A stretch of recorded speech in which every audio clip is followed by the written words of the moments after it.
জয়ন্ত, আমি বিশ্বাস করি যে এখনও রাজ্য পুলিশ বা কলকাতা পুলিশকে ফ্রি হ্যান্ড দিলে 15 মিনিটে এই সমস্ত ক্রিমিনালরা সবাই গ্রেফতার হতো, কিন্তু পুলিশকে এই জঞ্জাল সাফাইয়ের কাজটা রাজনৈতিক নেতানেত্রীরা করতে দেন না।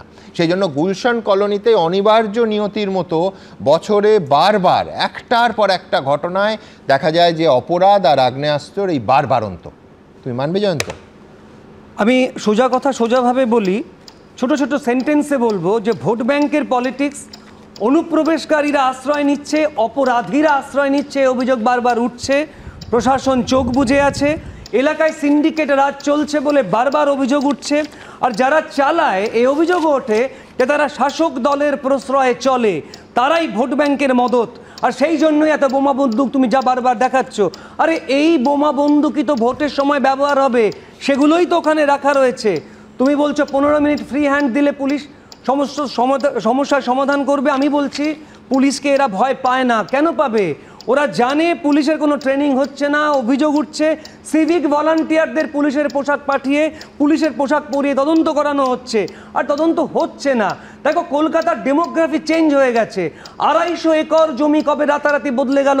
প্রশাসন জানতো না? প্রশাসন সব জানতো। এখন এই মুহূর্তে পুলিশের কিছু করার নেই। আমি বিশ্বাস করি না 15 মিনিটে ফ্রি হ্যান্ড দিলে পুলিশ সব সমাধান করবে, কারণ জং ধরে গেছে।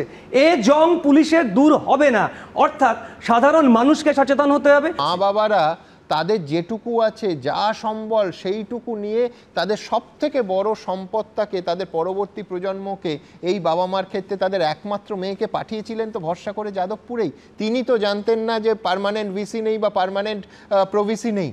আমি বলছি তাদের কি দোষ? এ কোন দিকে যাচ্ছি আমরা? প্রত্যেকের দায়। যাদবপুর বিশ্ববিদ্যালয়ের প্রাক্তন ছাত্র, আমি একাধিক ডিপার্টমেন্টে পড়েছি এবং ঘটনাক্রমে স্যার কিন্তু এখন একটা ফ্যাকাল্টির ডিন, যিনি এই বক্তব্যগুলো রাখলেন।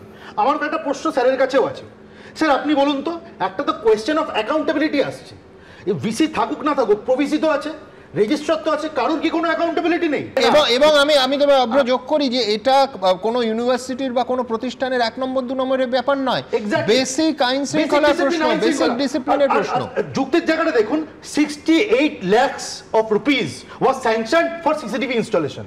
এবার আপনি নিজে বললেন কটা সিসিটিভি বসানোর কথা ছিল? 50টা সিসিটিভি ক্যামেরা। আমি বলছি যাদবপুরের ক্যাম্পাসে মানে এরিয়াটা জানেন কত? 52 একর্স। তার মানে প্র্যাকটিক্যাল এরিয়াটা কোথায় গেছে? গোল্লায় গেছে। ভাবুন 52 একর ক্যাম্পাসের জন্য 50টা সিসিটিভি ক্যামেরা, এটা মামার বাড়ির আবদার।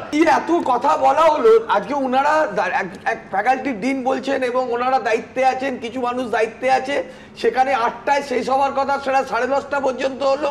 মেয়েটি মারা গেল রহস্যজনকভাবে, নিমতায় তার বাড়ি, ইংরেজি 3rd ইয়ারের স্টুডেন্ট।